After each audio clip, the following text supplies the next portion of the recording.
I've inspected this movement on a previous video, so I'll get right to work fixing any defects identified earlier. First I need to wind the mainsprings up and get a clamp on them. I soaked it in some mineral spirits overnight to get most of the old oils off of it. This morning I found a white deposit on it. Never had this happen before. Possibly someone had used some spray lubricant in the past on it. Maybe a silicone base that reacted with the mineral spirits. Not sure what it is. I'll pull the movement apart and get it brushed off of there.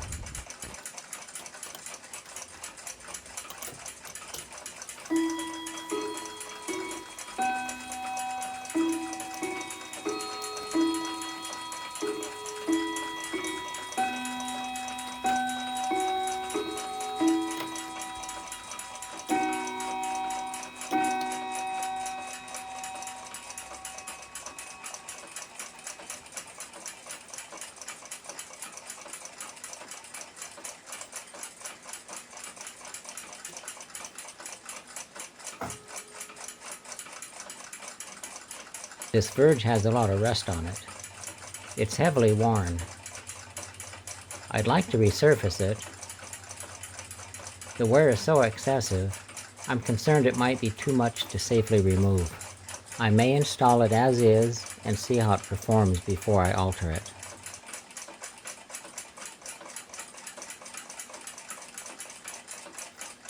This white deposit has me stumped. I've never seen anything show up like this before. It's not stuck on hard. I need to remove the mainsprings and take a closer look at the rest of the gears.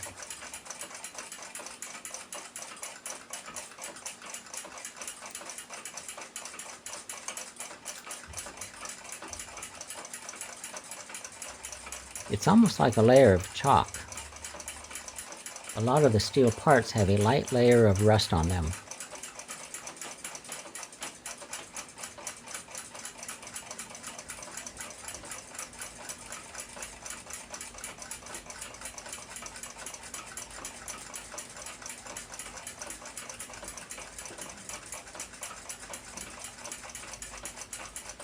I'll do another pre-cleaning on these. The pre-cleaning came out great.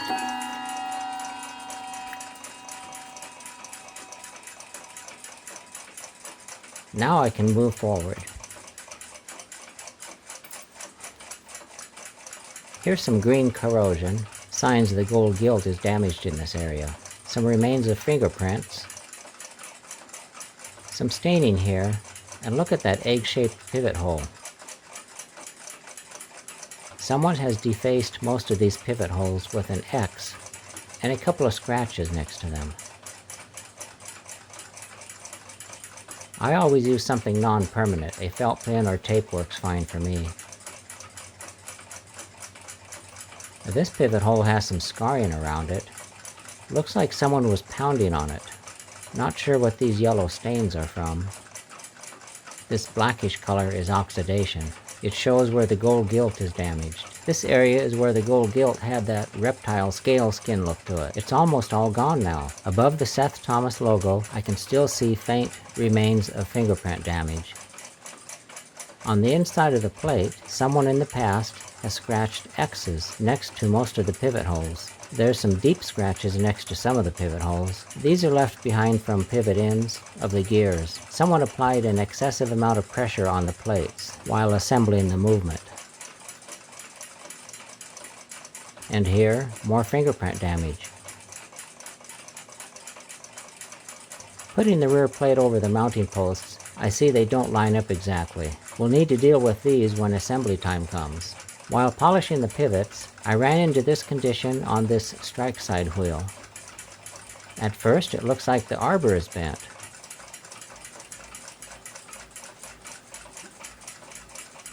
Suspending it from both pivots, the condition goes away. I've seen this in the past. Sometime during the fabrication process, when new, the arbor got off center.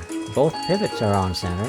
When rotated from both pivots, the gear wheel and pinion both run true. It's been this way since day one.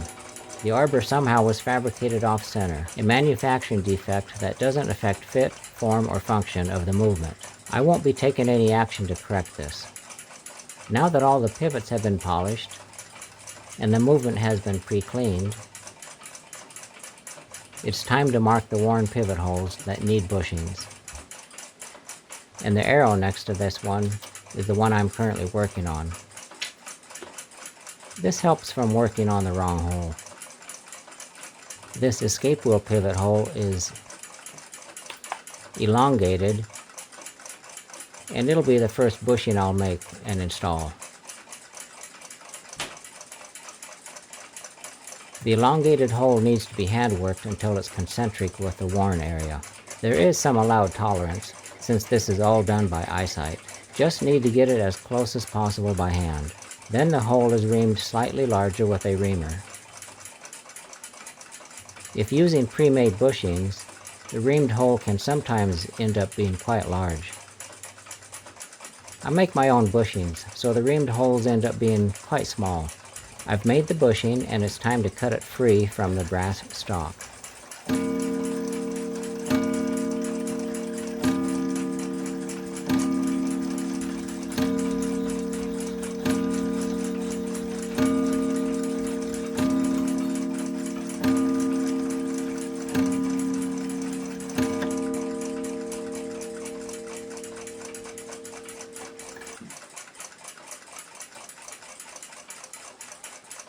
I always install the bushing from the back side of the plate. It's slightly tapered, and the taper keeps it from falling out.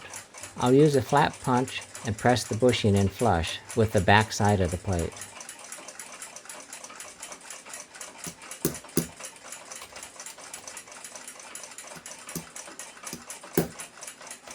Nice, it fits nice and snug. If I want to put back an original concave looking oil sink hole, these 3 round-ended punches can be used. Start with a small punch first and work up to the largest one. This is an option. Looks nice when done this way. It deforms and compresses the brass bushing. The whole bushing ends up being work hardened. Looks good. Now to fit the pivot to the new bushing. I drill the hole in the bushing slightly smaller. A small amount of reaming from both sides and the pivot will fit nice.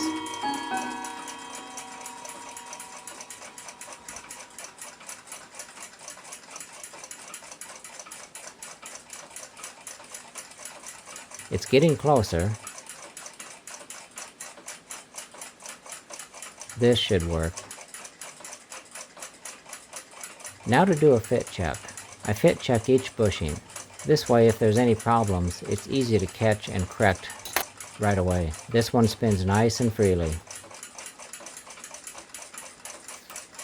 And little to no side shake on the new bushing. I'll work my way around the whole movement this way until it's completely rebushed. This 4th wheel pivot hole is quite elongated. I've got all the bushings installed and just doing a final fit check. Nice, they all mesh together smoothly. This is going to be a nice running movement now. Time to final clean the movement. The movement's cleaned, and time to do final assembly.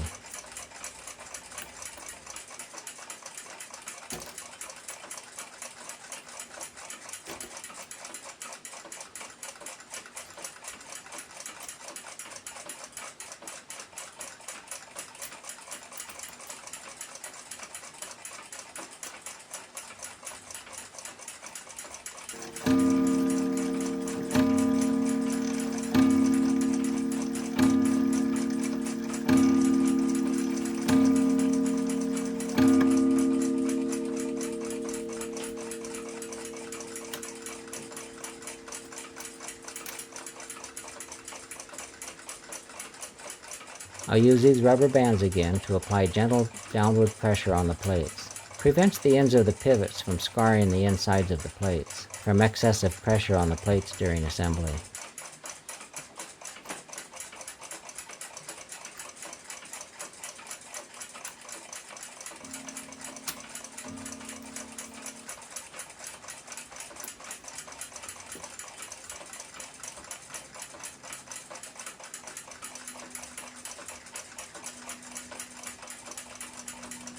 Before I release the mainsprings, The time side and strike side are tested, and they look good. Now the arbor that regulates the time needs to have the spring installed. It's missing the washer that goes between the spring and the fastener wire. I don't have a washer right away that fits. It's quick just to make one on the lathe. I'll make one from this piece of brass round stock. Well, I ended up making 2 of them.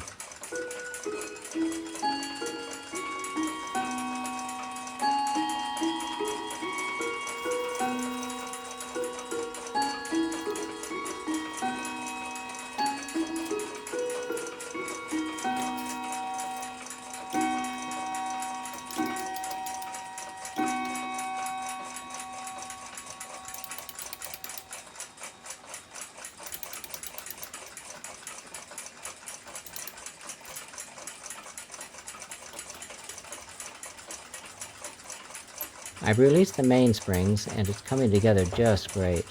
Suspension spring and rod.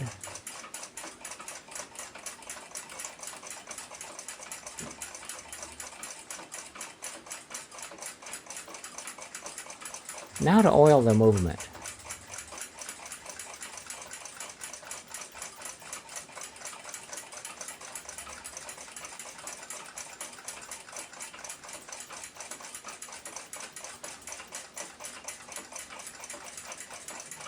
The leather is dried up and worn down on this hammer. I'll drill the old leather out. This one has threads inside, so I'll use this needle to chase the threads clean.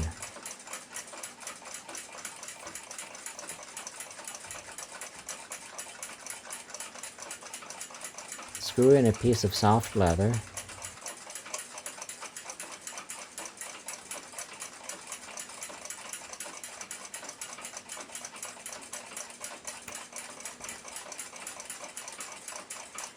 Well, it's been running non-stop for a week and a half now. Sure looks and runs nice.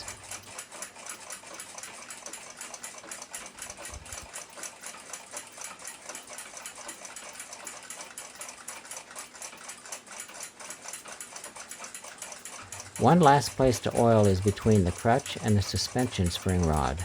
If you look close, you can see the oil. When these clocks were new, the owners all knew to oil some of these key spots from time to time.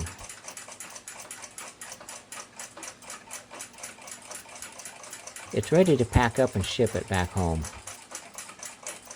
Robert and his family are really going to enjoy this Seth Thomas. It's been in their family since it was new in 1894.